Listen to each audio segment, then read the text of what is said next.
सभी मित्रों का लक्ष्य तक चैनल पर स्वागत है। यूपी पुलिस कांस्टेबल री एग्जाम 23 अगस्त से शुरू होने वाला है। आपकी जो तैयारियां हैं उनको तेज कर दीजिए। और इस एग्जाम के लिए हम आपके लिए प्रैक्टिस सेट लेकर भी आए हैं, जिसमें टॉप 50 एमसीक्यू आपको देखने को मिलेंगे। और इस प्रैक्टिस सेट में यूपी जी के, स्टेट जी के, जीएस और मानसिक अभिरुचि के सबसे महत्वपूर्ण प्रश्न देखने को मिलेंगे। दोस्तों, ये प्रैक्टिस सेट की सीरीज आपके लिए बहुत उपयोगी साबित होने वाली है। सभी साथियों से अनुरोध है कि इस चैनल को ज़्यादा से ज़्यादा शेयर जरूर कर दें। शुरुआत करते हैं दोस्तों पहले प्रश्न से। विवेकानंद रॉक मेमोरियल किस राज्य में? विवेकानंद रॉक मेमोरियल ये किस राज्य में? उत्तर option number B Tamil Nadu. Tamil Nadu Kanyakumari में विवेकानंद रॉक मेमोरियल है। लोकसभा चुनावों के समय भारत के प्रधानमंत्री नरेंद्र मोदी 48 घंटे के लिए ध्यान में गए थे, वो यहीं पर गए थे, इसलिए ये चर्चा में भी रहा था। इसे आप याद रखें। आगे का जो प्रश्न है देखेंगे। आगे है, कोई आपको मैसेज या किसी भी सोशल साइट पर गाली दे, धमकी दे या कोई ऑनलाइन फ्रॉड करे तो साइबर क्राइम में रिपोर्ट दर्ज कराने के लिए हेल्पलाइन नंबर क्या है? साइबर क्राइम से संबंधित हेल्पलाइन नंबर उत्तर ऑप्शन नंबर सी 1930 पर कॉल कर सकते हैं। आगे का प्रश्न है, राज्य के द्वारा 6 से 14 वर्ष के बच्चों को निःशुल्क और अनिवार्य शिक्षा का प्रावधान किस अनुच्छेद में किया गया है? अनिवार्य शिक्षा का प्रावधान ये किस अनुच्छेद में किया गया है? उत्तर ऑप्शन नंबर बी अनुच्छेद 21A में इसका प्रावधान किया गया है। आगे प्रश्न है, किस विशेष बल को विमान और हवाई अड्डों पर अपहरण और इसी तरह सुरक्षा स्थितियों का जवाब देने के लिए विशिष्ट दक्ष बल के रूप में नियुक्त किया गया है? इनमें से कौन सा विशेष बल है? उत्तर ऑप्शन नंबर डी एनएसजी। ये एनएसजी को दिया गया है। आगे प्रश्न है, रेत समाधि टॉम ऑफ सैंड पुस्तक के लेखक कौन है? कुछ महत्वपूर्ण रचनाएं पिछली परीक्षा में भी 3-4 प्रश्न प्रत्येक शिफ्ट में पूछे गए थे। रेत समाधि टॉम ऑफ सैंड के लेखक इनमें से उत्तर option number C Geetanjali Shree. Geetanjali Shree हैं। आगे प्रश्न देखेंगे, मैथिली भाषा के प्रसिद्ध कवि कौन है? इनमें से मैथिली भाषा के प्रसिद्ध कवि कौन है? उत्तर ऑप्शन नंबर सी विद्यापति। ये मैथिली भाषा के प्रसिद्ध कवि हैं। आगे प्रश्न, महाजनपद काल में अयोध्या किस जनपद की राजधानी थी? कुल महाजनपदों की जो संख्या थी वो 16 थी। इस नंबर को आप याद रखें। अयोध्या किस जनपद की राजधानी थी? इनमें से उत्तर ऑप्शन नंबर सी कौशल। जो कौशल प्रदेश था उसकी राजधानी थी। आगे प्रश्न देखेंगे, अभिज्ञान शाकुंतलम पुस्तक के लेखक कौन है? इनमें से अभिज्ञान शाकुंतलम पुस्तक के लेखक उत्तर ऑप्शन नंबर ए कालिदास। महाकवि कालिदास इसके लेखक हैं। आगे प्रश्न है, निम्न में से कौन बुंदेलखंड का लोकप्रिय लोकगीत है? बुंदेलखंड का लोकप्रिय लोकगीत इनमें से कौन सा है? उत्तर ऑप्शन नंबर बी आला। और ये किस रस में गाया जाता है? ये वीर रस से संबंधित है। इस रस को भी आप याद रखें। आगे प्रश्न है, सोनपुर मेले का आयोजन किस राज्य में होता है? जो सोनपुर मेला है ये पशुओं से संबंधित है। एशिया का सबसे बड़ा मेला है। ये किस राज्य में आयोजित होता है? उत्तर ऑप्शन नंबर सी बिहार। जो बिहार का सोनपुर जिला है यहाँ पर पशुओं का सबसे बड़ा मेला आयोजित होता है। आगे प्रश्न है, उत्तर प्रदेश में है। उत्तर प्रदेश में कितनी लोकसभा सीट हैं? यूपी में कितनी लोकसभा सीट हैं? उत्तर ऑप्शन नंबर सी 80। यूपी में जो लोकसभा सीट हैं वो 80 हैं। राज्यसभा सीटों की संख्या को भी आप याद रखें। राज्यसभा सीटों की संख्या यूपी में 31 है। आगे प्रश्न है, उत्तर प्रदेश का राजकीय पशु क्या है? उत्तर प्रदेश का राजकीय पशु उत्तर ऑप्शन नंबर डी बारहसिंगा। ये उत्तर प्रदेश का राजकीय पशु है। आगे प्रश्न, पंडित शिव कुमार शर्मा किस वाद्य यंत्र के वादक हैं? पंडित शिव कुमार शर्मा का संबंध किस वाद्य यंत्र से है? उत्तर ऑप्शन नंबर सी संतूर। ये प्रसिद्ध संतूर वादक हैं। आगे प्रश्न, नर्मदा नदी का उद्गम स्थल है। नर्मदा नदी पश्चिमी की ओर बहने वाली नदी है। इसका जो उद्गम स्थल है उत्तर ऑप्शन नंबर अमरकंटक। ये अमरकंटक से निकलती है। आगे प्रश्न, किसे पीतल नगरी वह बर्तनों का शहर कहा जाता है? पीतल नगरी और बर्तनों का शहर इनमें से उत्तर ऑप्शन नंबर सी मुरादाबाद को कहा जाता है। आगे प्रश्न है, बुद्ध ने अपना पहला उपदेश कहाँ दिया था? महात्मा बुद्ध ने अपना पहला उपदेश कहाँ दिया था? उत्तर ऑप्शन नंबर सी सारनाथ में पहला उपदेश दिया था। महात्मा बुद्ध को ज्ञान कहाँ प्राप्त हुआ? बोध गया में ज्ञान प्राप्त हुआ था। इसको भी आप याद रखें। आगे प्रश्न देखेंगे, दक्षिण भारत की सबसे ऊंची चोटी कौन सी है? दक्षिण भारत की सबसे ऊंची चोटी उत्तर ऑप्शन नंबर बी अनायमुड़ी। ये दक्षिण भारत की सबसे ऊंची चोटी है। आगे प्रश्न, निम्न में से कौन सी रबी की फसल है? जो रबी की फसल और खरीफ की फसल है इनको भी आप जरूर याद रखें। रबी की फसल में चना, सरसों, गेहूं जो फसलें सर्दियों में की जाती हैं, जो फसलें सर्दियों में होती हैं वो रबी की। उत्तर ऑप्शन नंबर डी हो जाएगा उपरोक्त सभी। आगे प्रश्न देखेंगे, नीली क्रांति का संबंध किसके उत्पादन से है? नीली क्रांति का संबंध किसके उत्पादन से? उत्तर ऑप्शन नंबर है मत्स्य, मत्स्य उत्पादन से है। आगे प्रश्न है, कौन सी फसल नगदी फसल में सम्मिलित है? इनमें से कौन सी जो फसल है वो नगदी फसल में? गन्ना, कपास और जूट ये नगदी कॉमर्शियल फसल होती हैं। उत्तर ऑप्शन नंबर डी उपरोक्त सभी हो जाएगा। आगे प्रश्न देखेंगे, GST goods and service tax का तात्पर्य क्या है? गुड्स एंड सर्विस टैक्स का तात्पर्य, उत्तर ऑप्शन नंबर है वस्तु एवं सेवा कर, वस्तु एवं सेवा कर इसका तात्पर्य है। आगे प्रश्न, वर्ष 2016 में नोटबंदी के दौरान आरबीआई के गवर्नर कौन थे? नोटबंदी के समय आरबीआई के गवर्नर, उत्तर option number B Urjit Patel. उस समय आरबीआई के जो गवर्नर थे उर्जित पटेल थे। 500 और 1000 के जो नोट थे उनको चलन से बाहर कर दिया गया था उस समय। आगे प्रश्न देखेंगे, विश्व मानवाधिकार दिवस कब मनाया जाता है? ह्यूमन राइट से भी प्रश्न बन करके आए थे। विश्व मानवाधिकार दिवस कब मनाया जाता है? उत्तर ऑप्शन नंबर बी 10 दिसंबर को मनाया जाता है। आगे प्रश्न है, चंद्रयान 3 लैंडिंग स्थल को क्या नाम दिया गया था? जो चंद्रयान 3 लैंडिंग स्थल था उसका नाम, उत्तर ऑप्शन नंबर है शिव शक्ति बिंदु, जो शिव शक्ति पॉइंट है इसे नाम दिया गया था। आगे प्रश्न है, 2024 तक कुल कितनी हस्तियों को भारत रत्न मिला है? मोस्ट इंपोर्टेंट प्रश्न है। 2024 में कुल 5 हस्तियों को भारत रत्न दिया गया था। इन पांचों को आप याद रखें। भारत रत्न से संबंधित शॉर्ट वीडियो हमारे चैनल पर आप देख सकते हैं। उत्तर ऑप्शन नंबर सी 53। 2024 तक 53 हस्तियों को भारत रत्न मिल चुका है। आगे प्रश्न है, अंतर्राष्ट्रीय न्यायालय का मुख्यालय स्थित है। अंतर्राष्ट्रीय न्यायालय का मुख्यालय कहाँ पर है? उत्तर ऑप्शन नंबर है हेग, द हेग में इसका मुख्यालय। आगे प्रश्न है, संविधान की किस सूची में जनगणना को रखा गया है? उत्तर ऑप्शन नंबर बी संघ सूची। ये केंद्र सूची या संघ सूची का विषय होता है जनगणना। आगे प्रश्न है, भारत में न्यूनतम महिला साक्षरता वाला राज्य कौन सा है? भारत का कौन सा राज्य है जिसकी महिला साक्षरता 100 से न्यूनतम है? उत्तर ऑप्शन नंबर है राजस्थान, राजस्थान है। आगे प्रश्न है, सदा तनसीक अभ्यास 2024 भारत और किस देश के बीच आयोजित हुआ? और ये युद्ध अभ्यास है ये राजस्थान में आयोजित हुआ था। उत्तर ऑप्शन नंबर बी सऊदी अरब, भारत और सऊदी अरब के बीच में ये हुआ था। आगे प्रश्न, बांग्लादेश कब आज़ाद हुआ था? बांग्लादेश भारत और भारत के पड़ोसी देशों से संबंधित भी आप क्लास हमारे चैनल पर देख सकते हैं। बांग्लादेश कब आज़ाद हुआ? उत्तर ऑप्शन नंबर बी 1971 में बांग्लादेश आज़ाद हुआ था। नेपाल का राष्ट्रीय खेल कौन सा है? इनमें से नेपाल का राष्ट्रीय खेल, उत्तर ऑप्शन नंबर बी वॉलीबॉल। 2017 में नेपाल का जो राष्ट्रीय खेल है वॉलीबॉल घोषित किया गया था। आगे प्रश्न है, निम्न में से क्या भारत और श्रीलंका को अलग करता है? भारत और श्रीलंका को इनमें से, उत्तर ऑप्शन नंबर सी पाक जल डमरू मध्य, ये भारत और श्रीलंका को अलग करता है। आगे प्रश्न, मालदीव की राजधानी क्या है?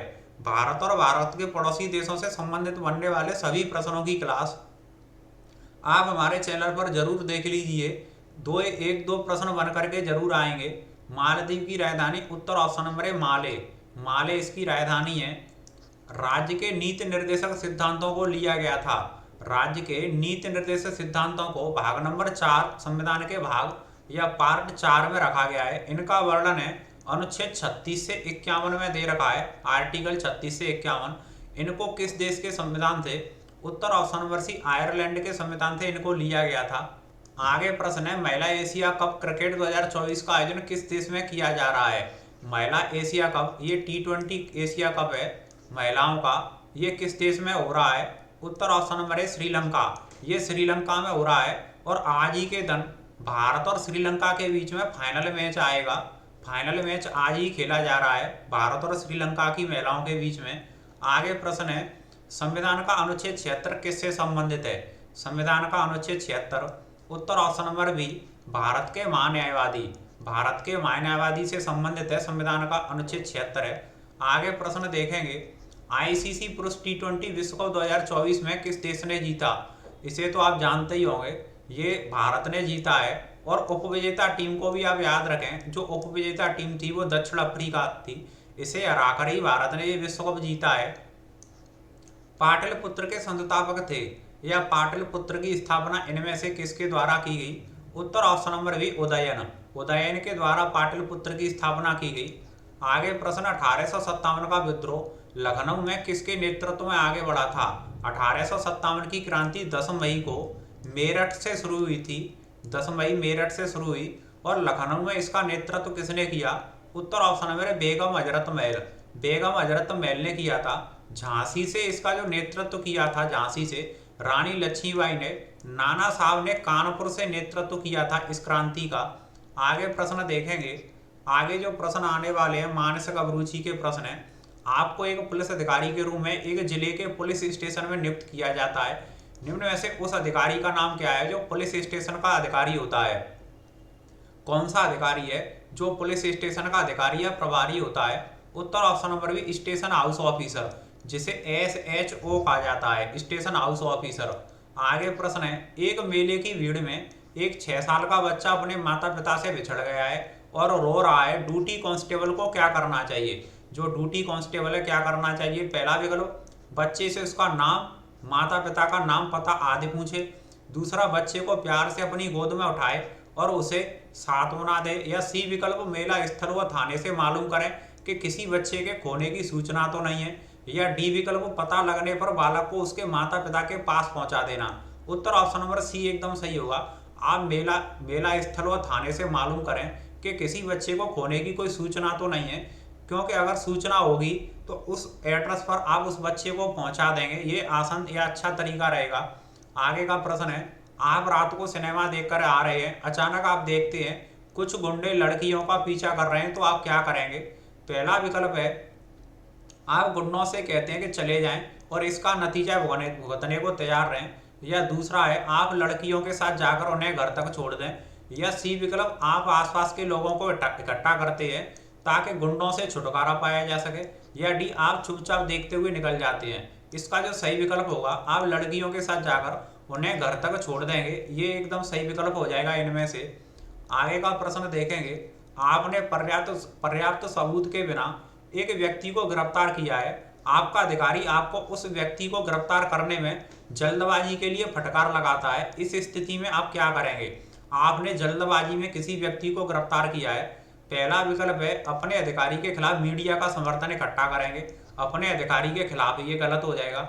दूसरा है, अधिकारी का सामना करेंगे, उस पर पक्षपात का आरोप लगाएंगे। या सी, गिरफ्तार व्यक्ति के खिलाफ एक सबूत पेश करेंगे। ये भी गलत है। आप किसी व्यक्ति के खिलाफ सबूत पेश नहीं कर सकते हैं। जो सबूत और साक्ष्य होते हैं ज्यों के तो ही पेश किए जाते हैं। डी विकल्प है, अपनी जल्दबाजी के लिए अधिकारी से माफी मांगेंगे। ये सही हो जाएगा। आपने जो जल्दबाजी दिखाई है और उसके लिए जो अधिकारी आपको फटकार भी लगा रहा है, उसके लिए आप माफी मांगेंगे। आगे प्रश्न देखेंगे। किसी आरोपी व्यक्ति को अधिक जांच के लिए और न्यायाधीशों, वकील, पुलिस के सामने बैठक के लिए अदालत में बुलाया जाता है। इसको क्या कहा जाता है? किसी व्यक्ति को न्यायाधीशों, वकील, पुलिस के सामने बैठक के लिए अदालत में जब बुलाया जाता है, इसका मतलब उस पर आपराधिक मुकदमे चल रहे हैं, उस पर मुकदमा चल रहा है, इसीलिए उसे बुलाया जा रहा है। आगे प्रश्न देखेंगे। आप पुलिस अधिकारी हैं। एक व्यवसायी महिला कार्यस्थल पर यौन उत्पीड़न के बारे में शिकायत दर्ज करती है। आप क्या करेंगे? उत्तर ऑप्शन नंबर बी, पॉक्स अधिनियम के तहत मामले को दर्ज करेंगे। पॉक्स अधिनियम के तहत ही मामला दर्ज होगा। आगे का जो प्रश्न है देखेंगे। कंप्यूटर या इंटरनेट का उपयोग करके किए गए अपराध के लिए क्या शब्द है? जो अपराध कंप्यूटर या इंटरनेट के माध्यम से किया जाता है। उत्तर ऑप्शन नंबर सी, साइबर अपराध। इसे साइबर क्राइम की श्रेणी में रखा जाता है। आगे प्रश्न देखेंगे। आगे प्रश्न है, आपको डायल 100 पर एक आदमी की शिकायत आती है कि उसकी पत्नी उसे पीटती है, उसके साथ बुरा व्यवहार करती है, वह यह भी कहता है कि वह अपने बच्चों की देखभाल नहीं करती। आप क्या करेंगे? इसके विकल्प हैं, उसे तलाक के लिए वाद दायर करने के लिए कहेंगे। या बी विकल्प, उसे बताएंगे कि यह उसका निजी मामला है, इसलिए पुलिस उसकी मदद नहीं कर सकती। या सी, उसकी स्थिति पर हंसेंगे, उसे आदमी की तरह व्यवहार करने को कहेंगे। या डी, उसके घर जाकर स्थिति की जांच करेंगे, उसकी पत्नी को चेतावनी देंगे और उसके व्यवहार पर नियमित नजर रखेंगे। इसका जो डी विकल्प है ये एकदम सही हो जाएगा। आप घर जाकर स्थिति की जांच करेंगे और चेतावनी देंगे, उसके व्यवहार पर नियमित नज़र भी रखेंगे, ये सही हो जाएगा। आगे प्रश्न, आपको एक सख्त समय सीमा के साथ एक परियोजना को सौंपा गया है, अप्रत्याशित जटिलताएं उत्पन्न होती हैं, आपको क्या करेंगे। इस समय आपके सामने जटिलताएं उत्पन्न हो रही हैं, आप क्या करेंगे। पहला विकल्प, चुनौतियों के बारे में खुलकर संवाद करना, समाधान खोजने के लिए सहयोगात्मक रूप से कार्य करना। या बी विकल्प, समस्याओं पर ध्यान न देना, सर्वोत्तम परिणाम की आशा करना। समस्याओं पर जब ध्यान ही नहीं देंगे तो बेस्ट रिजल्ट कैसे आ सकता है, ये तो गलत है। सी, जटिलताओं के लिए दूसरों को दोष देना, खुद को परियोजना से दूर कर लेना, ये भी गलत हो जाएगा। या डी, टाल मटोल करना, आशा करना कि समस्या अपने आप ठीक हो जाए, ये भी गलत है। इसका जो पहला विकल्प है यही एकदम सही हो जाएगा। आगे प्रश्न है, आपको अपने सहयोगकर्मी के खिलाफ रिश्वत लेने का आरोप लगाते हुए एक शिकायत मिलती है। आप जानते हैं कि वह बहुत ईमानदार व्यक्ति है। आपकी पहली कार्रवाई क्या होगी। पहली कार्रवाई क्या होगी। पहला विकल्प है, सहकर्मी को निलंबित कर देंगे, उससे पूछताछ करेंगे। या बी, सहकर्मी को गिरफ्तार करेंगे, मामले की जांच करेंगे। या सी विकल्प, अपने सहकर्मी पर झूठे आरोप लगाने वाले को गिरफ्तार करेंगे। या डी, मामले की जांच करेंगे, फिर की जाने वाली कार्रवाई करेंगे। ये सही है, पहले हम मामले की जांच करेंगे, जांच करने के बाद जो कार्रवाई होगी सो वो करेंगे। आप आगे का जो प्रश्न है देखेंगे। प्रश्न है, आप ड्यूटी से बाहर रहते हुए अपने अधिकार क्षेत्र के बाहर किसी दुर्घटना को घटित होते हुए देखते हैं, आप क्या करेंगे। आपके अधिकार क्षेत्र से बाहर कोई घटना हो रही है और आप उसे देख रहे हैं। पहला विकल्प है, नज़रअंदाज करेंगे क्योंकि यह आपका अधिकार क्षेत्र नहीं है। या बी, आगे की दुर्घटनाओं को रोकने के लिए यातायात को निर्देशित करना शुरू कर देंगे। या सी, स्थानीय अधिकारियों को रिपोर्ट करेंगे। या डी, अपने प्राथमिक चिकित्सा ज्ञान से घायलों का उपचार करेंगे। इसका उत्तर सी एकदम सही हो जाएगा। वहाँ के जो लोकल ऑफिसर या अधिकारी हैं या पुलिस के जो कर्मचारी हैं उनको आप रिपोर्ट करेंगे। इसका उत्तर ऑप्शन नंबर सी एकदम सही हो जाएगा। इसी तरह से प्रैक्टिस सेट हम आपके लिए लेकर के आते रहेंगे और टॉपिक वाइज भी क्लास चल रही हैं। यूपी कांस्टेबल के लिए जो भी महत्वपूर्ण कंटेंट होगा वो हमारे चैनल के माध्यम से आपको मिलता रहेगा। सभी साथी इस चैनल को, वीडियो को ज़्यादा से ज़्यादा लाइक शेयर जरूर कर दें। एंड तक देखने के लिए बहुत बहुत धन्यवाद।